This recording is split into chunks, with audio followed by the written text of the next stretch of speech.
Hello, movie lovers. Welcome home. My name is Amy Henserling, and you're listening to Watch This List.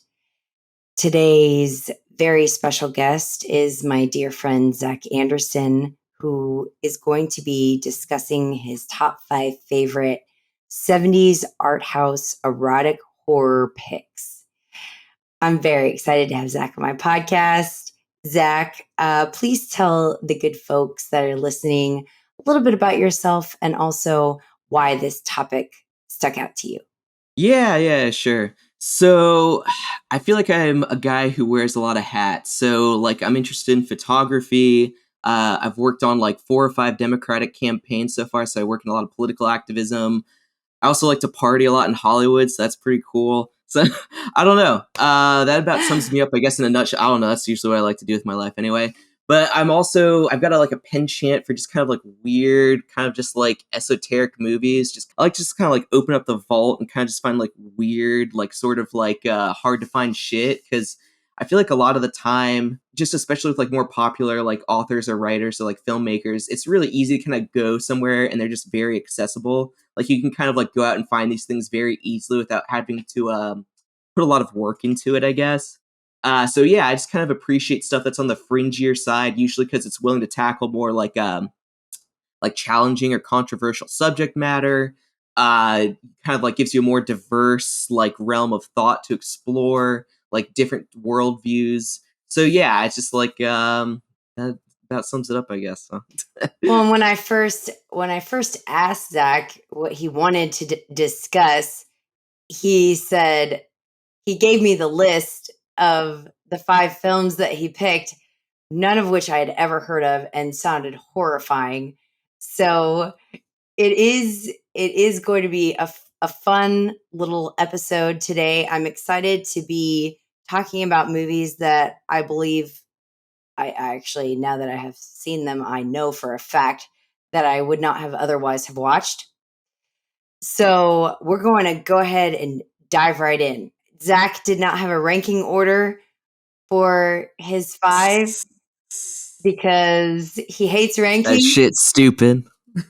Yes.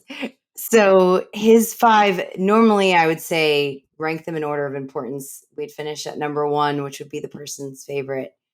Zach, we're going to do them in good old fashioned alphabetical order. Chronologically, they're all within the same time frame anyway, so that doesn't really make any sense to do. So number 5, starting with the letter D, Daughters of Darkness, double D. From 1971, it's a Belgian film by Harry Kumel, a vampire flick. Zach, give us some background into this luscious, zany world. So yeah, no, I love Daughters of Darkness. Daughters of Darkness is just like one of my favorite movies, period. Like definitely glam meets gothic. Like I think I was talking with Amy about this before. The whole thing is just kind of just very sort of there's a huge emphasis on luxurious decadence. So there's like all of these like sweeping shots of like long haul like hotel corridors.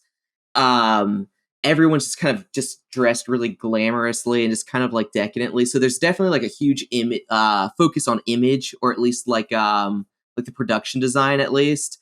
But what I always appreciated about Daughters of Darkness was basically how it's able to like kind of like tackle like a lot of like heady subject matter, like because it is a vampire movie at the end of the day, and I appreciate the genre trappings, but it is trying to tackle a lot of like headier subject matter as well, without getting into spoilers or anything. It kind of goes into kind of like a sadomasochistic sex, like goes into kind of like multiple partners things. It goes into just like a lot, especially with like the main character. It explores like a very interesting relationship that I don't want to spoil with a character called Mother.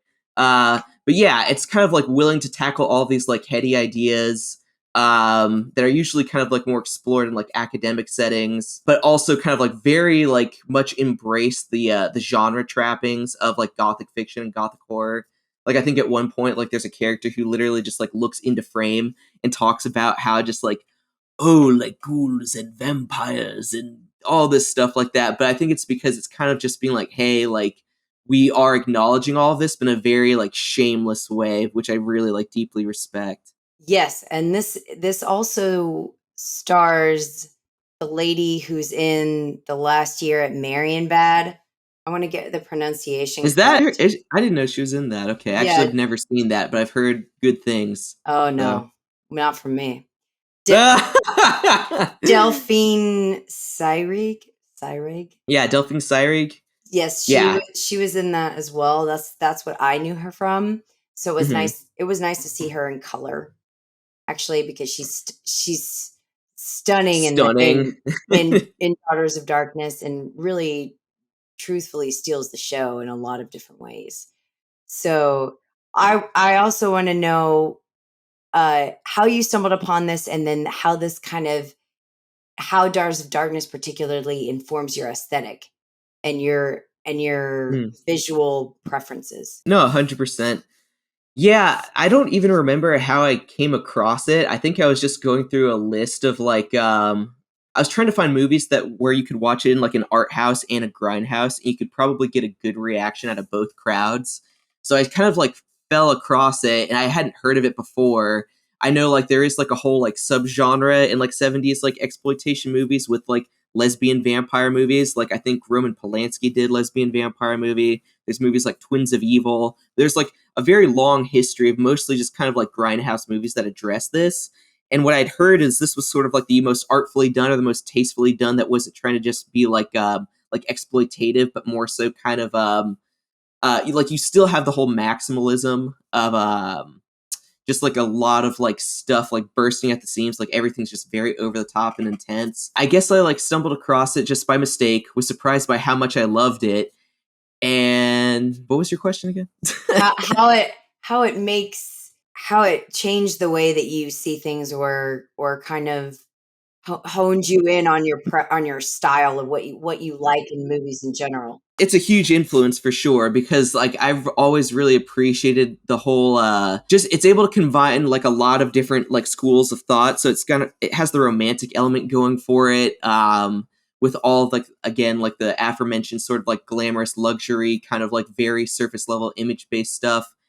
It's able to balance that with a lot of like the gothic trappings and kind of like gothic horror conventions, but in a way that feels like it's kind of like, oh, I'm going to embrace these without feeling like self-conscious about being a genre movie. And it also kind of like tackles a lot of like heady like academic stuff, like, you know, what is desire? Like it's usually comes from a lack. Like it's referenced in a lot of like academic texts too. Like I think Sexual Persona by Camille Paglia. I think Zizek has talked about in the past before too, but it's trying to address like a lot of just psychosexual political content. So in a way, like a common criticism of the film might be like, oh, it's style over substance, but really it because you could look at it as a vampire movie. You could just like view it primarily as a vampire movie, still get a lot out of it as a like entertaining piece of work. But there's a lot of like psychosexual like elements too that it's like asking you to really kind of like acknowledge and explore and kind of like trying to develop a vocabulary for these sorts of things without I don't know, resorting to kind of just like kish or just being like, oh, this is kind of like grotesque and kind of misses the point of what you're trying to talk about. So it talks about sexuality in a really powerful way, but also in a way that doesn't feel it feels like maximalistic but not subdued, but also not to the point of just kind of like garish and excessive, which is what I appreciate about the movie. Yes, and there are we talked about this initially when after I first saw it, that really I consider this more of an atmospheric vibe film than Mm-hmm. I do plot driven narrative. It has substantial amount of this happens, this happens, this happens, and it follows it logically. There's a lot going on, but then at the same time, if you're not really paying strict attention to it, it's okay, Mm-hmm. because the the the movement of it and everything just kind of washes over you, and you get this kind of sense Mm-hmm. of dread. Um, but I think there's great catharsis in there as well too. It's got a really nice climax. Oh no, yeah. I don't want to spoil the ending or anything, but damn, they really kind of rushed that last 5 minutes, huh? Yeah, yeah. Like it feels like it almost like was unfinished in a way because like it without giving anything away, there's a lot going on up to the last 10-minute points, or to the, Mhm. like up to the last like 10-minute mark, I guess I should say. And it feels like you're about to get this whole other, like the second half of the third act or something, and then it just really kind of like abruptly ends, just like bam, bam, Have a nice without day. giving, you know what I'm talking about. Wham, bam, thank you, ma'am. Have a nice Mhm. day. There you go. Mhm. Mhm. Yeah. um, but But yeah, it has a nice, it has just a nice sort of, like you said, classy. It feels it. I haven't done this before, but I would imagine like, it's like got this high end escort kind of vibe. I guess, but when I think of it, I do think of it as this sort of like glamour movie that's dressed up with like gothic elements or trappings, and how I just think it's really cool that it can balance being an entertaining genre movie and can be read on that surface level like reading of the film, but then you have all this other stuff about just like again just kind of addressing just like, oh, like sadomasochistic sex, or just like partner swapping, or just or like bisexuality is like a huge element of it, and like the struggle with bisexuality, which is like really compelling. So it's got all of these layers to it, and it kind of leaves the door for you to engage with those elements on any level. Like it's never like, oh, you have to, like it's never hitting you over the face with any of its themes.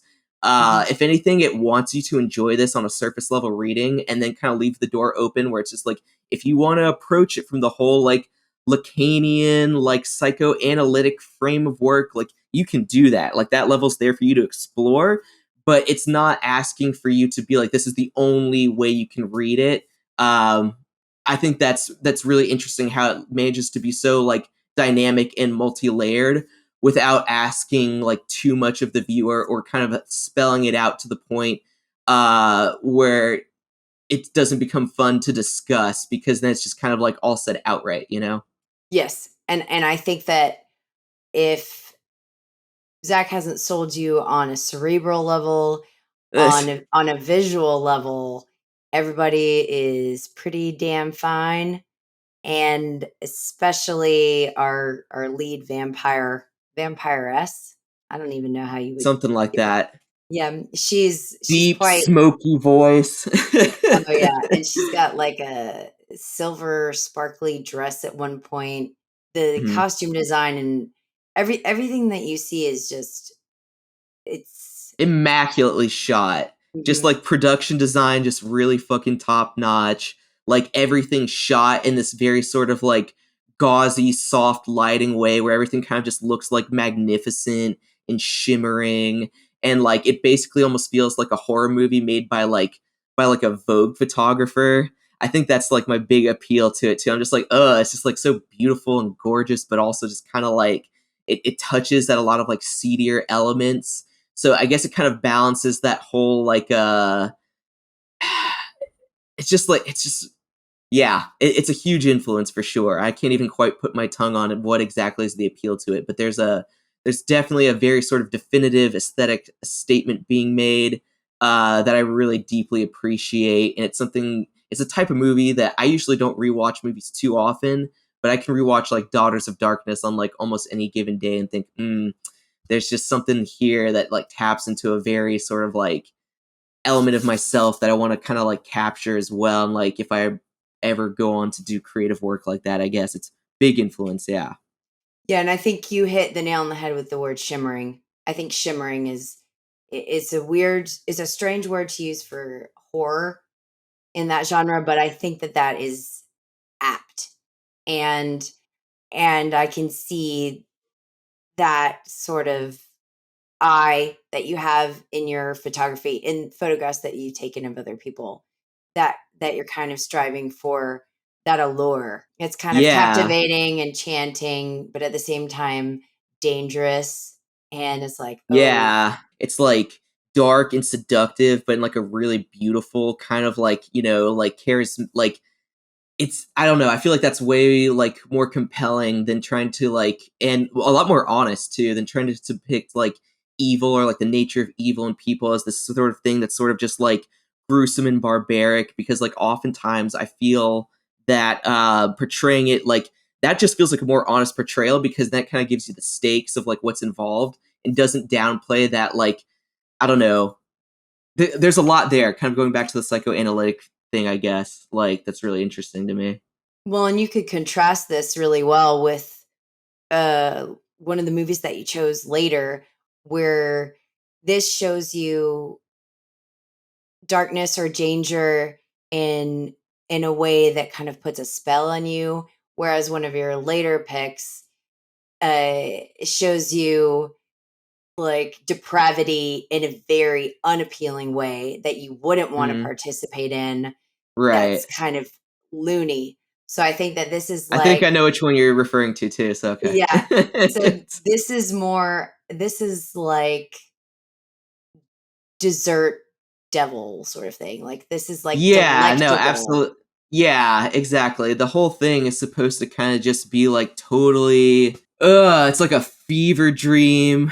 Like Hmm. everything's just sort of like follows a stream logic. Like it's definitely not trying to do the whole like I mean there is plot cuz like I think it actually is pretty fast paced. Like there's no like fat on, it's very lean. Everything has a like quick forward momentum to it.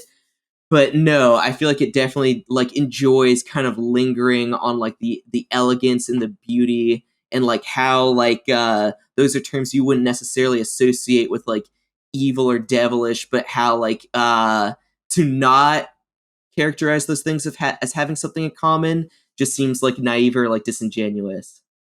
Yes, point taken. So Daughters of Darkness, see it. It's on streaming on the Criterion channel, which is how I watched it, but it's also for rent on Amazon if you don't have the CC, which you should all have, including you, Zach, a subscription to. But that is Zach's number 5. Number 4, we get into Bonkersville with Lucifer Rising, by directed by Kenneth Anger. And briefly, I would like Zach to give us some context before actually telling us what he personally loves about the film and what he thinks the film is saying. For sure, for sure.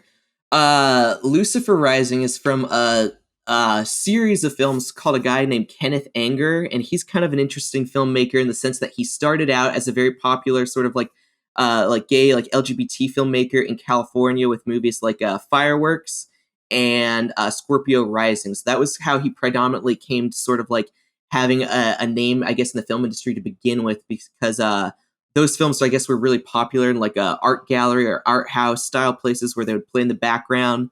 So, you know, maybe like some comparison point to Andy Warhol as well. It's kind of like a good starting off point.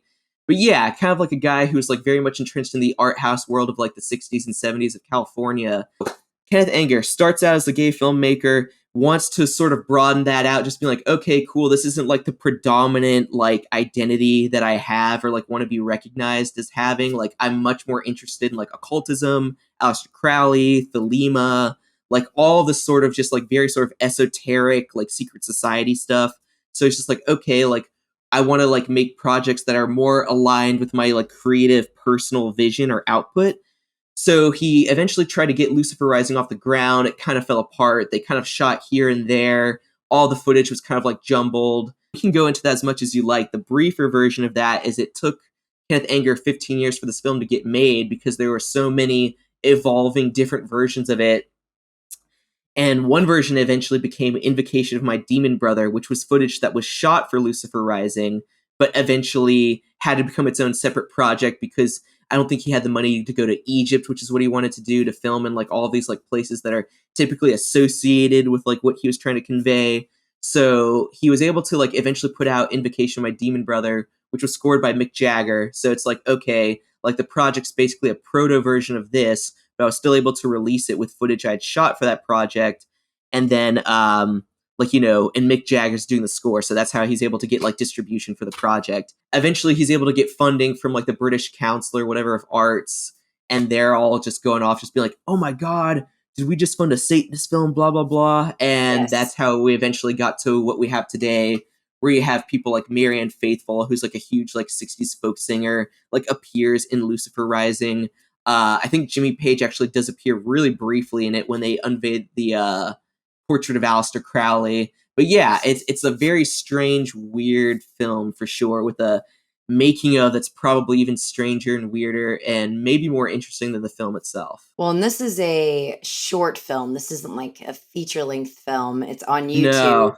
It's 29 minutes long. So you could, everybody, this is your easiest thing to watch and access out of all five Hmm. that you have. But this one, I think the best way that you described this to me that kind of helped give context was to watch it as a music video as Hmm. opposed to trying to find some sort of linear structure. There's a lot of symbolism in it.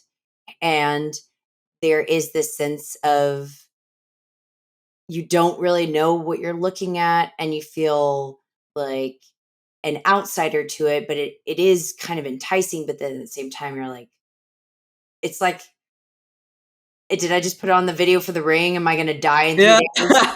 days? Yeah. I think there's a lot of imagery involved with it too. The reason Kenneth Anger is kind of smiled upon in a lot of avant-garde circles is because he is trying to move past like the whole framework of like plot, narrative, character to begin with. Like, so yeah, it is almost sort of like a proto like MTV music video thing, right? Because he's trying to push more so for a series of images, and ideas being conceptualized through symbolism and music more so than like dialogue or characterization or anything like that. So he is trying to push like the medium forward in a certain way.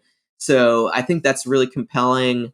Yeah, so there actually isn't any dialogue. It actually is like a No, music no video. dialogue like whatsoever. I think the closest they get to is some characters like moving his mouth in speech, but you don't hear what he's saying. It is what he's trying to communicate at the end of the day are basically sort of like literally like filmed rituals, like rituals within the religion of Thelema, and he's basically trying to like do them at sites that are significant to occultism or to Thelema or to like the idea or the notion of the birthplace of religion in general. So like you think of like Egypt. Egypt has like a very strong association with like the creation of like mystical traditions. Stonehenge or like some Stonehenge adjacent like circle that's also affiliated with sort of like like almost like prehistorical, just sort of like ancient like wisdom, ancient mystery schools of like magic or whatever, which are like concepts and ideas that are really big in those circles. Yeah, so it's almost like a textbook or like an introductory thing um to like occultism in general, but it's trying to communicate all of this in a way that, like you said, where it feels like you do kind of have to be in the know to really even get a full appreciation of it, because it feels like it's sort of like in like it's trying to like present like initiatory initiation related concepts that are associated like with their movement and everything. And I guess like from my perspective, like I'm not a practitioner of occultism, but I do think on an anthropological level and on like an aesthetic level, their imagery is very like rich and has this sort of like appeal or like draw to it where it's just like okay, like you're like just like it's almost like looking at another culture and you're like an outsider in like studying that culture because it's presenting like a framework or a worldview or something that's totally like foreign to yourself, but it's like interesting to sort of like study, just being like okay, like they believe this and that and like these are their traditions, or like I don't know, like you really sort of have to be like a bit of like a book nerd, I guess, to like really be into that sort of thing. But I think it's just fascinating to study just like other cultures in general, or even like sort of like esoteric cultures, because a lot of the time they hide behind the whole like, oh, we're like schools of mystery and secrecy, so we're not supposed to like tell just anybody about this kind of thing. So I think it's interesting to kind of like pull the veil back and see like what a lot of these groups believed, especially in a time like pre-internet, right? It's not like you can kind of like be like, oh, I have like a PDF copy of all of these like rituals or something. You can kind of study it and kind of like glean like interesting ideas from it, even if you're not like practicing. Like just like even from like an art standpoint, you could like view a lot of their stuff as sort of like surrealist adjacent. You know what I mean? The imagery there is really fascinating, and the structure there is really fascinating as like a subject of study, I guess. And it's almost like, in a way, it's like watching a documentary because a lot Capturing a of, time and place for sure, yeah. and it doesn't necessarily feel staged, especially since there's no dialogue. It's not scripted in that way. So it actually does feel like the director, that anger is stumbling upon a site where these things are actually taking place in real time and then just happens to be shooting it. And then you've got the music in the background that's really disarming and uh, kind of bizarre. So there's that. And then what you were saying also reminded me of like pre-internet being the way that they kept these traditions alive was to have the rituals. So we're also witnessing something that we otherwise would not see because we weren't there at the time, and things change when it's like when there were oral traditions, that storytelling used to be told in, verbally out loud. It Mhm. wasn't that they were written down. And then when it gets written down, it changes depending on what medium it's put through. So it is a little bit of a bizarre slice of history in a way Mhm. to watch this at all. No, absolutely. Because like I just feel like at the end of the day, too, it is like you said, it's almost kind of like a living document of what was going on. Because like the whole like new age thing going on was like definitely like very popular during like the '60s and '70s, and like with like sort of like countercultural like hippie movement. What's fascinating to me, I guess, is like with guys like Kenneth Anger, you almost see like the darker side of that spirituality, I guess, or the darker side of that whole like new age like 60s kind of like spirituality, I guess, is because a lot of the times like people would kind of like try to go back into to like more like mystical schools of thought and stuff. And it's just like really interesting because there's a lot to dig into there, and like you were saying, like it's not like these rituals or whatever are like publicly accessible to begin with. Like they're meant to be obscure, they're meant to require like searching to like even understand like what they're trying to do. So it is fascinating in that sense because it does kind of like have like if you follow the timeline, I guess it does have like a precedent where you at some point you start getting into stuff that might be like pre like written word and stuff. And I think with those groups, it's always been the appeal there is sort of like oh, these are schools of mystery and secrecy, and that's how like you have the whole like secret society thing. That's how that like conceptualization or that idea has been able to like be popular throughout the years and stuff like that, is because I think the idea of exclusivity or just kind of just like very um, limited pools of like who's in the know is kind of an appealing to people on almost like a human nature level, I guess. Yeah, it's got like a lot of like cool like beautiful surreal imagery that I think anyone can appreciate, like regardless of like how you feel about all the characters involved. Yes. So this is easy. If you are intrigued by Zach's pitches here, check it out on YouTube. It is not very long. Thankfully, I saw it and you should too. Next up on Zach's top 5 70s art house erotic horror list is Messiah of Evil. Number 3, directed by Willard Hewick and his wife, actually, Yes. Gloria Katz, which is an interesting story in itself because they also uh, were co-writers with George Lucas on American Graffiti and also helped write Temple of Doom. So this You is you it's forgot their crowning achievement though. oh, you can go ahead and say that one. Uh Howard the Duck. From the people who brought us Messiah of Evil comes Howard the Comes Duck. Howard the Duck. So Pretty impressive. pr- Pretty impressive. pretty versatile couple. And Messiah of Evil,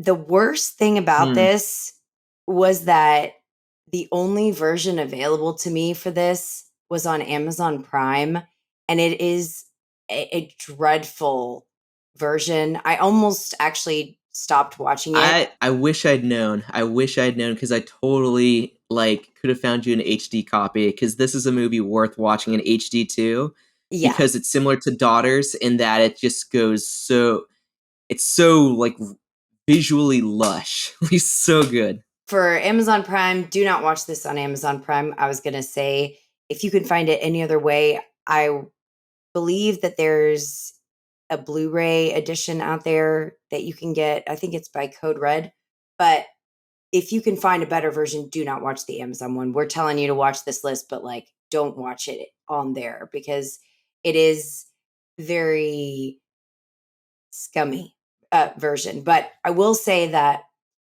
the themes themselves translated, the movie theater scene is wild and worth the ticket just for that.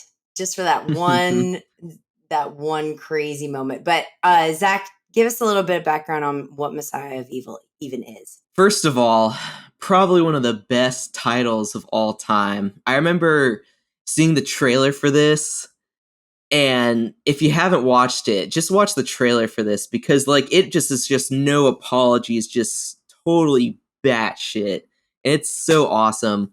Um Honestly, if you're gonna make comparison points, I would honestly say maybe something like if you enjoy, is it Carnival of Dreams or whatever, the '60s horror movie? Is that the one? No, Carnival of Souls. Souls. Yeah, if you've ever seen Carnival of Souls, or like if you want sort of like a stranger version of like a George A. Romero movie, because it's almost kind of a zombie movie in a weird way. This is definitely a good movie for you. It almost has this sort of like Lovecraftian thing because it's this like other like supernatural otherly horror that'll like drive you insane. Like here, how about tell me your thoughts first actually. I mean, I'm curious because we haven't talked about this yet. Well, I was going to say one of the things that I was thinking about a lot was The Long Goodbye by by Altman because it's got this like kind of laid back narration going throughout where the person's kind of worried about the future and there's this intense paranoia, but then it also kind of feels like like a surfer. It has this very strange aimlessness about it, or like you really don't know where anything's going, and it could just go anywhere, and it kind of takes its time, and you're just introduced to these eccentric characters who may or may not be dangerous, and all the while this girl is basically just looking for her missing father who's an artist, and then reading like all these journal entries which end up being the narration. um but that's what it reminded me of vibe wise. I really kept thinking of The Long Goodbye, or like even Altman's Images. Altman for sure though was in my mind. See, that's really interesting because I haven't heard too many people try to compare it to a noir thing, but you definitely have a point there because of all of the voiceover work. I think the Long Goodbye comparison might be kind of like apt because I guess they both have this sort of like post California dream thing. Like it depicts like, you know, beachside California, but in a way that feels kind of like scuzzy, like sort of like a Paradise Lost almost kind of thing, which is interesting. And yeah, definitely light on the or not light on the plot, but the emphasis is definitely not much there. Like Daughters of Darkness, I think probably you have more of like a starting off point for plot. It feels like it takes plot more seriously, but this is definitely something where, like you said, I think things just sort of happen and it Mhm. wants you to just kind of go with it. Like I think of the scene where she's looking for her dad and she enters an apartment, and then that's where you're introduced, I think, to the Michael Greer character. I think that's the actor's name. And like his like two like groupie girlfriends, and he's interviewing like a homeless guy about like the apocalypse, and he's just like, "Oh, come in." And he's just like, "But shut the door." And she's like, "Oh, have you seen my dad?" Just kind of like that's the starting off point for the conversation. And he's like, "I might have, but shut the door." And he's just like, yeah, it sets a very interesting like atmosphere heavy tone for sure. It's just very like creepy and mesmerizing, but in a way that feels like it's kind of throwing back to like weird fiction, like again with like Lovecraft and everything, with like, you know, the town with a secret, and it's sort of this like supernatural thing that hasn't gotten out to the rest of the world, but like if the rest of the world knew, we'd all go insane from the madness of having discovered these like off-world entities, which in Lovecraft is like, you know, like these terrifying creatures, but in this movie it's just zombies. which is Right. Right. yeah. Well, and I just recently saw In the Mouth of Madness by John Yeah. Carpenter. You want to talk about Lovecraft, right? There you go. That's what you're making me think of. So that's actually a perfect. I'm glad I just watched that because that's a perfect comparison to this in terms of kind of dropping you in the middle of the street and being like, "Good luck," you know. Mhm. You kind of wandering around. A lot of people cite the supermarket scene as kind of the pivotal, the central thing that people reference when they talk about this movie. But uh, yeah, it kind of goes at this pace that's makes you kind of feel like you're going crazy watching it too, and it's disorienting at least. Almost feels like you're supposed to watch this like kind of high. Like I agree. Mhm, Like it's yeah. definitely like kind of like a like hazy like thing going on. Like I guess like if you enjoyed like what is it, Inherent Vice, right? Hmm. I think it has a sort of similar, just kind of like hazy drifting from like sequence to sequence kind of thing going on. But still, it starts off kind of like this. She's like a little PI vibe, like detective. That's why I thought of Right. noir because it's kind of Hmm. like she's looking for a missing person. So if we're Right. already starting off from that trajectory, then it's like, okay, there has to be sort of a sci-fi element involved for it to be go off the rails here. But at the heart of it, it is like, where's my dad? Which Mm. is just an interesting film. A lot of people, I think, if you can't get on board the wavelength, like if you're sober, it's a little bit more inaccessible. But for if you're like open and you're like, yeah, man, whatever, if you can ride that wave, I think it'll be something you enjoy. I agree. I agree. I don't know. Yeah, it's got like a very strong sense of atmosphere too. And you could say it's almost like John Carpenter because it almost feels like The Fog in some ways, especially with the whole like, local mystery thing with a little bit of Dario Argento because you still have all the colored lights, you still have a lot of just like a lot of use of primary colors. Yeah, so it's like 70s camp meets art house meets like it's it fits tonally with everything we've talked about so far. And Messiah of Evil's more fun than Daughters. I think Daughters has a lot more going for it on like an intellectual level, but Messiah of Evil is just like a really good like drive-in type of movie, you know what I mean? That is more so definitely trying to hone in on being like entertaining and kind of like almost disorienting in a dreamlike way. That's really kind of like schlocky and fun. It is, and I recommend checking it out on the best version that you possibly can because I think that would amp it up. Would have amped up my experience too, but it is memorable and definitely in line with what we've discussed so far. Messiah of Evil, best title ever. Metal. I Best title, top five for sure, for sure. so getting to number two, which is two and one are the ones that Ooh. I could talk about forever. Two is The Devils by Ken Russell. And I want to preface this by saying that the only other Ken Russell movie I've seen is Altered States. And Which is also great. I watched Altered States as part of my William Hurt filmography obsession. I went through a period where I was trying to watch all of William Hurt's movies because I've been in love with him since Broadcast News. So I watched Altered States, which is like the least William Hurt movie that he's ever done by like a long shot. Scarred me for life. I was like, whoever this Ken Russell guy is, he can go jump off a cliff and die. I never want to see anything again. So please tell us about the devils. I'd like to start out by saying Altered States is a lot of fun. But yeah, the Devils. The Devils is really interesting.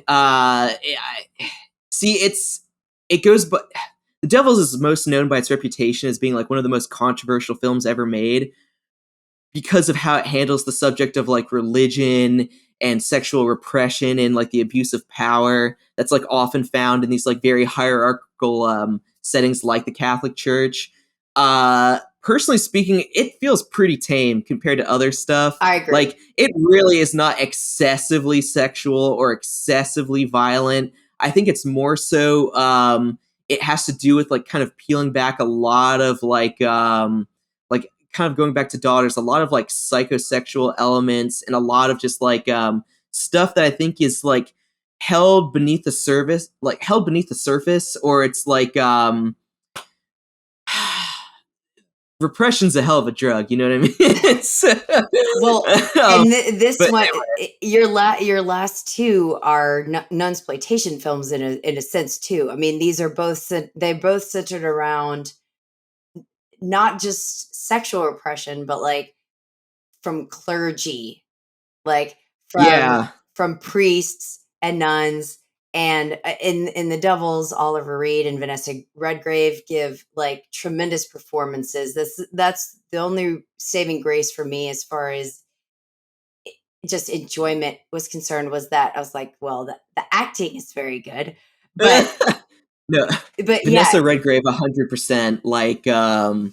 She is the Delphine for this movie for sure. She just steals the show. Like, she's just like this like powerful magnetic force. Like, anytime she's on screen, and just like with all of the production design and stuff like that being so like ornate and just very just expressive and just like really big, it just kind of like amplifies like what you see as the film goes on with all of like the sort of like religious frenzy hysteria thing going on.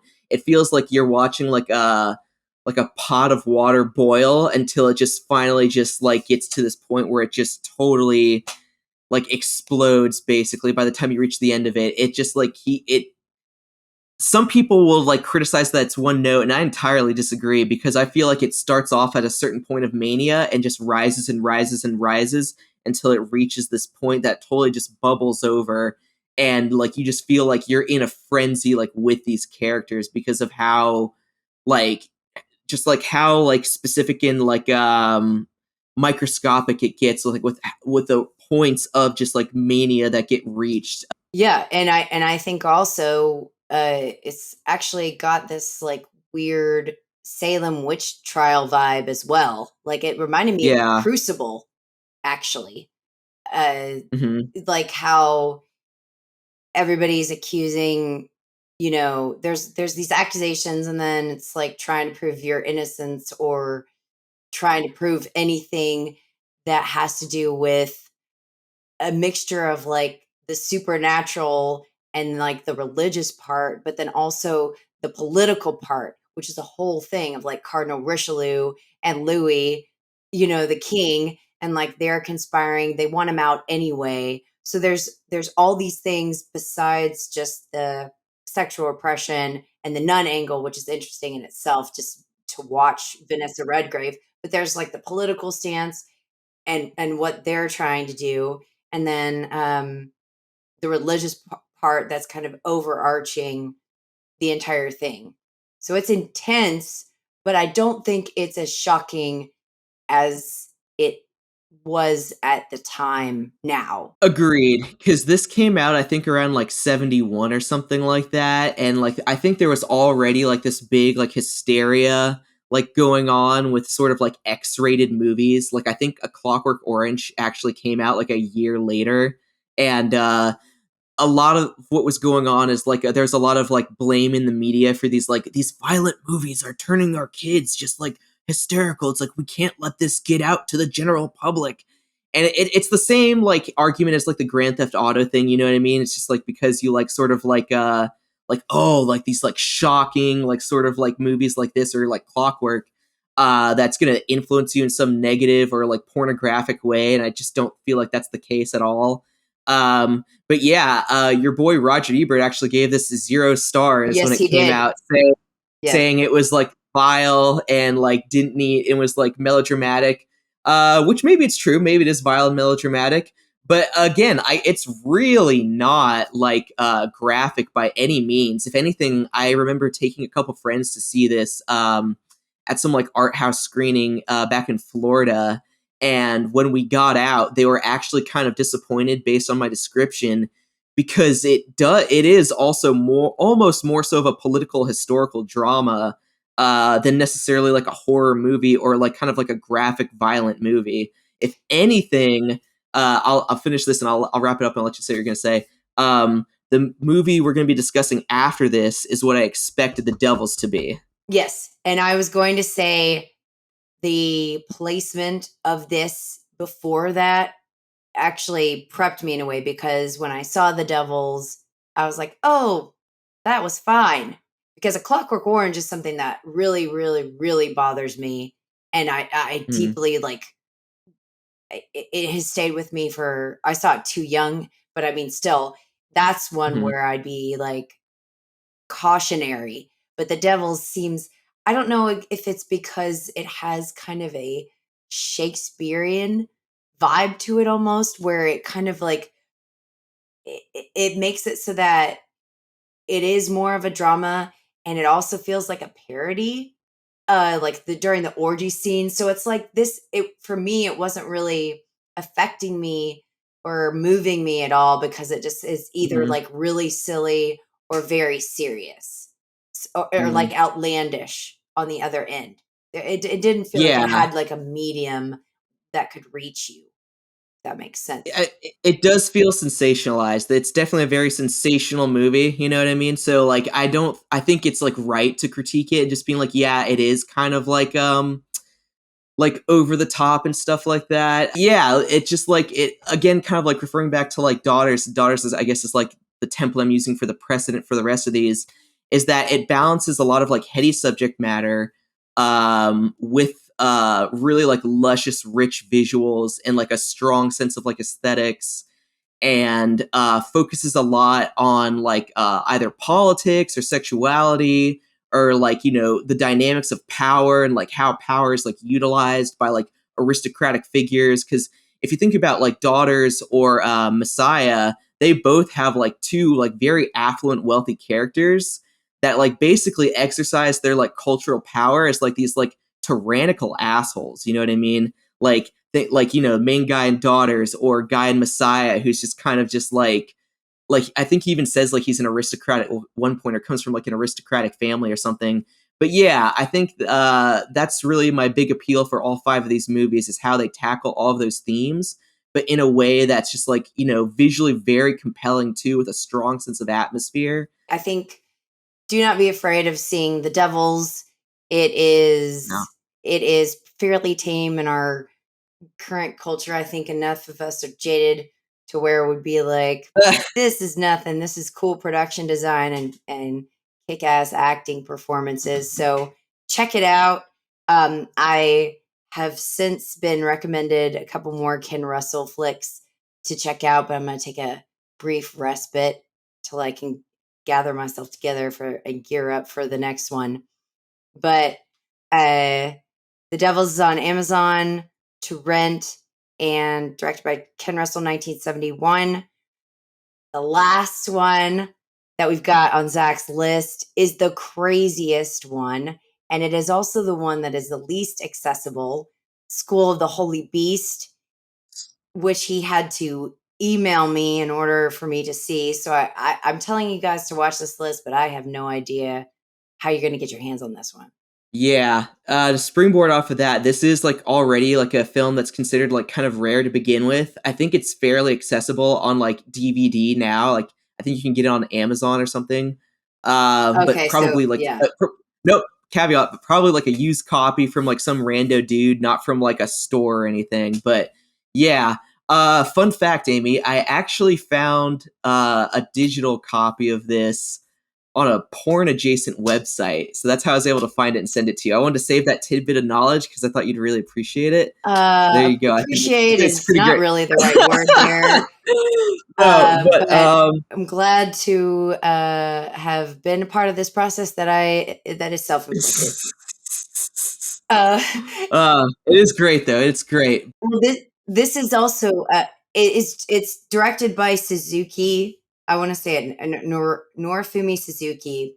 It is it is in from 1974. When I went to went to see what it was called on Letterboxd, it actually isn't called School of the Holy Beast. It was called The Transgressor. And it is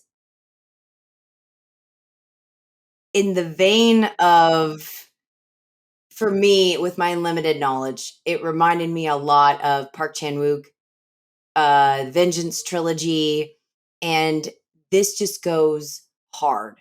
Like, this is like, if you think that any American movie would go as hard as this, you are sorely mistaken. It's Japanese, right? So they just are. It's just on another level. Like, I cannot imagine an American film doing what this film does. So just in that regard, I have to say I do respect it. But Zach, I want to hear from you. What stands out to you the most, and why did you pick it? What stands out the most? So when I first heard about this movie, I think I saw clips of it like either online or like on my feed or something, and I was just like, this looks really compelling. I don't know what this is, but it's clips of the sequence when the girl is basically just getting tortured with vines and roses, and it's just like yeah. Also, yeah, florals. What up? Yes. That What was up? literally unplanned. I love it. Yes. But yeah, so I guess the appeal of it for me is one, it's actually pretty damn well written. Like I don't know if I had mentioned this earlier, I kind of forget, but this is the closest you'll ever get to like a Marquis de Sade novel in like film form, because the whole thing is basically just like sequence upon sequence of these characters doing like increasingly outrageous things, with a huge emphasis on like all of like the nastiest topics you can think of. Like there's like torture, there's like suicide, acid baths. I think someone like bleeds and pisses on a cross at some point. It is really fucking wild and over the top. But yeah, it's also shot like really fucking like amazingly. I think the guy who shot this is also the same guy who did a series called Female Prisoner Scorpion, which is sort of comes from a similar like time period. It was like a limited span of time in Japan where they were making these films that were like super violent, super sexual, were basically sort of like meant more so to get people in theaters because of the like schlocky outrageousness, but didn't stop like the stories from being able to still hit this like highly stylized, like kind of like narrative it's like, yeah, highly stylized, like narratively interesting films, but also we're still able to include these elements that they were looking for to like appeal to like the exploitation market, I guess. But there's so much about it that's just like really captivating. Like all of like the production designs, like immaculate. Like all the cinematography is just like it's just like gorgeous to look at. Again, kind of like going back to a heavy emphasis on like religious imagery and like the use of like primary colored lighting. Really strong like sense of like composition. And really willing to tackle like some like dark subject matter and stuff. Like eventually there's this character that comes to the film, without spoiling anything, that's sort of like vaguely like Rasputin like, and almost seems like a commentary reflection on like that guy and his character. But yeah, it kind of like opens up the whole like kind of like going back to the Lucifer Rising thing, like an examination of just how cults form, because it's really interesting because it'll intercut from this sort of like convent environment to like 70s like party scene Japan. The intercuts don't happen that often. It's very limited, but you kind of get to see like, damn, like the multiplicity of like experiences, or like just like the very different world experiences like these characters are living that are just so night and day. Like these characters are like going out at night, like partying, living like sort of like the cosmopolitan lifestyle, and then meanwhile presumably like somewhere not too far, there's like a convent going on with like locked doors where girls are like asked to like cover themselves and like feel shameful about themselves, and like to basically kind of like rise through the ranks until they reach this level of like nun purity or something, where they can eventually wear like white robes and have basically like forfeited their own individuality for the sake of this like collective cause or group, I think is like really compelling and interesting. I think at one point the Rasputin looking dude, without spoiling like his like predominant role in the film, even says this is like, oh well, you I can talk to God, but you can't. Like I know you just said you had this like mystical vision, you want to tell me about it, but I'm gonna stop you right there because he talks to me and I translate it for you, and it just feels like there's something like really strong and powerful there, and I think it's this like appeal of feeling like you're this sort of like a like prophetic figure. It's like the whole like power complex thing, but you're religious, so you can't like express that on like an outer level, but like by repressing it, it kind of like reveals itself in other ways. It's like it's that game of like who's the most humble almost in like religious communities, but like in this film it's a lot more outright, just being like, oh no, I'm like divinely ordained to be like above you kind of thing. And I think that's what he's mostly going after, and kind of exposing like the level of like corruption that these like figures hold within these sort of communities. Like thinking of like the head nun, I think the vice abbess or something, like you can kind of tell the reason she's even like lashing out at all these other girls to begin with is because she's so much further down the road or along the like down the line of where this type of thinking takes you, which is kind of just like extreme repression, extreme kind of like fanaticism. And it almost feels like she's lashing at the girls that do like sin or fall short and like whipping them or torturing them or ordering girls to whip and torture the other girls as a way of kind of just like almost kind of like I don't know, she just like becomes this like not to use the paraphrase of the alternative title, but yeah, sort of a transgressive figure, in the sense where it's just like, oh, like I have all of these desires, but I can't admit it. So I'm going to project it onto you and scapegoat you, and then kind of just like make you all fight and torture each other, if that makes sense. Yes, and this is unfortunately something that happens a lot in Christianity, especially, or in the at least in America in the church, where you have preachers who appear to be following what they're saying, and then it turns out that they're doing the thing that they're condemning, that they're actively engaged in an activity that they're saying is wrong and that they're preaching Mm-hmm. against. So again, it's hypocrisy, but it's in School of the Holy Beast, the hypocrisy hits differently than it would for just a straight drama, just because everything is so in it's not just intense, it's like gross. There's a lot Mm-hmm. that's like just just disgusting, and you just don't want to watch it. I mean, I understand, Mm-hmm. like, it's like there's a line that the lead says, where she's like, lesbians don't shock anyone, something like that, where she's like, this isn't shocking behavior. So I'm talking about like the torture scenes, and just like the craziness to do it in a Mm-hmm. sanctuary. The soft core part is like the least concerning, not concerning, but that's the least on this radar. I hardly Mm-hmm. even registered it comparatively, because there's Mm-hmm. just so much intense stuff going on. And so if you like Old Boy, and you like that kind of like balls to the wall, while also being somewhat stylishly minded and geared, I think that this will work. But you gotta have the stomach for it, though. Yeah, I would say like I feel like The Devils is like a relatively known title in some circles, at least like it with like cinephile types. So I would say like if you enjoy The Devils, or if you thought like that level of extremity was like well done or like well executed, this almost feels like a rougher around the edges, more metal, more like sincerely like spiteful version of The Devils. Like The Devils kind of still feels like this like Shakespearean historical drama, whereas this feels kind of just like a depiction of like depravity and like characters trying to navigate that landscape, and without spoiling anything, in some sense a really damn good revenge movie too. Yeah, that's why I thought of Old Boy.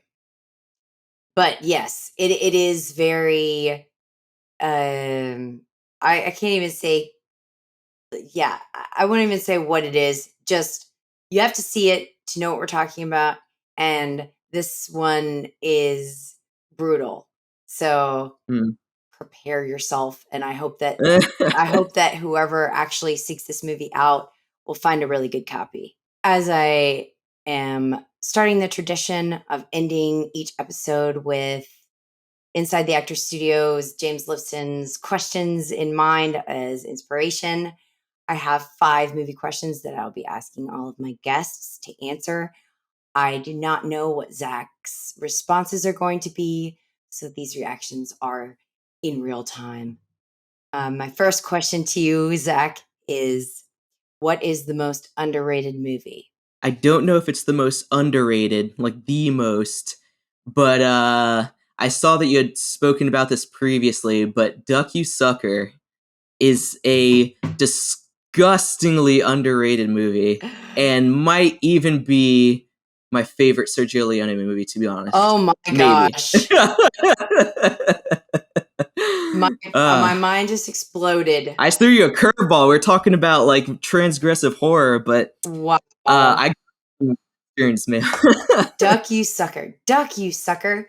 You know what? I want to say that when I first read that title, I thought that a character's name was Duck. Brilliant. No, no, no. Nah, it's just I brilliant. thought there was a character named Duck, like Duck, you sucker. But this is actually saying like duck for cover, you dumbass. That was literally like Right. the literal translation from the Italian Phenomenal. was duck, you Pretty dumbass. phenomenal. So, wow, Zach, that is out of left field. And I thought you were going I to, like to keep it I spicy. thought you were going to say one that I had never heard of. So kudos. I've seen it. I've seen your most underrated film. It's pretty cool. I'm just real brief. That movie is like 2.5 hours long, but it flies by so quick. And the Yeah. score is amazing. The score is fantastic. But Sean. you can't go wrong with Leone and Morricone. Morricone. How do you even Yeah, say Morricone. Mor- Morricone. I say Morricone, but then I feel like I'm since I'm saying it, Let him correct you. I don't give a fuck. I feel like I need to have an accent to say it properly. Morricone. Morricone, No. Anicio, Nah, not at all. Ennio, Ennio. Yeah. Okay, we're moving on. Number 2. What is your happiest movie experience? I feel like the most impactful, like if you're saying happiest, was like when I was really young. I was like 12 or 13. I remember watching like Pan's Labyrinth for the first time, and that kind of like really kind of like had a major huge impact on me, because at first like I think I just like watched movies like anybody else, like, oh haha, movies are fun. And I remember like my mom would take me to like Blockbuster, and I remember I had like seen the cover for Pan's Labyrinth, and I just kept begging for her to rent it for me, but it was R. So she's like, "Oh no, we can't watch it." And eventually, I think I just like wore her out, and she was just like, "Fine, whatever, just fine." And I watched it by myself, and I just remember sitting in my room like after the movie had finished, and I was just thinking, wow, that was just like legitimately beautiful. Like even like being like really young and like growing up in like the South, and like kind of like, I don't know, not really having access or having seen anything like that before. I was just kind of like, damn, like I just really appreciated like the beauty and the grandiosity and the magnificence of it, but also like how I was able to balance that with like this like sense of like darkness too, but darkness in like a really beautiful sense, like the fawn or whatever from Pan. Like Mm-hmm. if I were to ever get a tattoo, I don't have an interest in getting tattoos, to be honest with you. But if I ever were to get one, the one I thought about when I was really young was getting like a half sleeve of like the fawn from Pan's Labyrinth, because I just liked the ideas like that character represented, I guess, of just kind of like being on the walking line between reality and dreams, and like having access to like the sort of like ethereal like majestic kingdom thing, but also just trying to like showcasing like the horrors of like humanity, and like humanity's kind of capable of like both ends of that spectrum of just like shimmering like perfection and like holiness, but also total depravity. I guess it's just the extremities. Being interested in fringe and extremities, I think my interest in those topics is sort of birthed with that movie. So Excellent answer. Not what I expected with the word happy, but an excellent answer nonetheless. 3, what is a movie that you changed your opinion on? This I had to think about for a while because I feel like if I go to a movie, I usually feel pretty confident in my positions, like on how I feel about it when I come out. Like it's very rare I'll go into something being like, "Oh, I didn't get that. What was that?" Because I'll usually try to like sit on it and chew on it if I feel like it's challenging me in some way. And I feel like if a film is challenging you on some level, then like it's doing something right. It's like when I changed my mind where I like it more so than I used to. I guess I would have to go with I feel like I used to shit on James Cameron a lot when I was younger. But really both Terminator 1 and 2 are actually pretty fun I movies. just Like, you know watched what I mean? Terminator It's 2. it's kind of Oh, did you really? If you go to my letterbox right now, it's there. Like Oh, is I okay, just I JK. just saw it for the first time.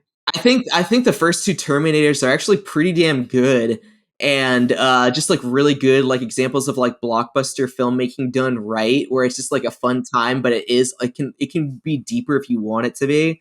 I can't say I'm like really like excited to go see Avatar or anything like that, but James Cameron actually posted like a masterclass maybe about like half a year ago or so, and I watched it, and it was all about him describing his process of making the first Terminator and how he did kind of had the odds going against him even making something like that.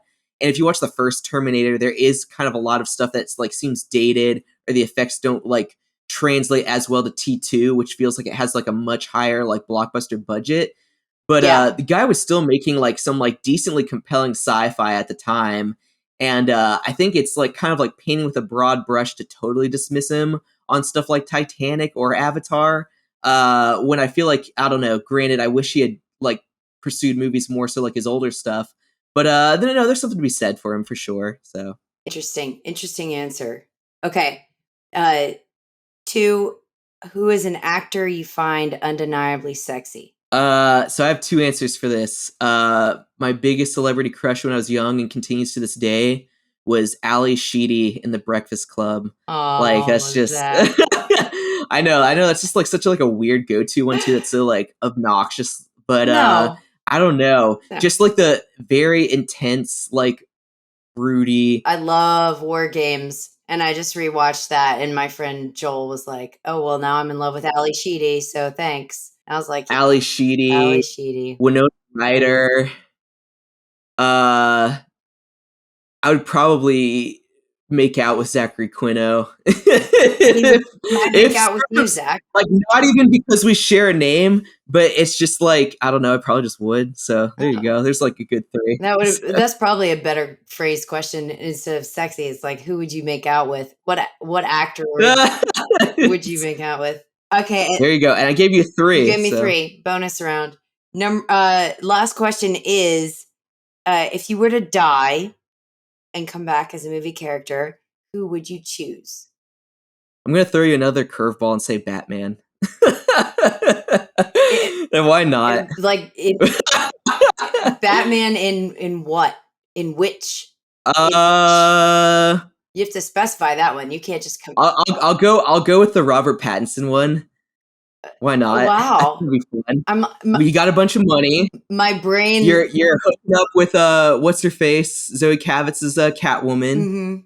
Mhm. You're just kind of living a badass day to day life. I don't know. I feel like I could have gone the pretentious way, just been like, oh, I want to be some side character in this movie. But I No. don't know. I'm gonna switch it up a little bit and go with like something that's like popular and well known. I just feel like who doesn't want to be Batman? My So. first thought literally was the animated series of Batman. So that's where my Oh, Kevin Conroy. yes, Yeah. that's where my brain went, which is odd. I was like, you want to be an animation? Like you want to be animated? So yes, this is much cooler and topical, current, makes sense. He is gonna come back, so you can just live vicariously through our Pats. I like too many feel bad movies for me to want to be a character in a movie I like. And with that, thank you for tuning in to this episode of Watch This List. Zach Anderson, love ya. Glad that you were here with us. And Bless up. we will have Zach back for more torture and movie selections that I will be forced to watch that I otherwise wouldn't. Thank you, Zach, for being with me today. See you at the movies.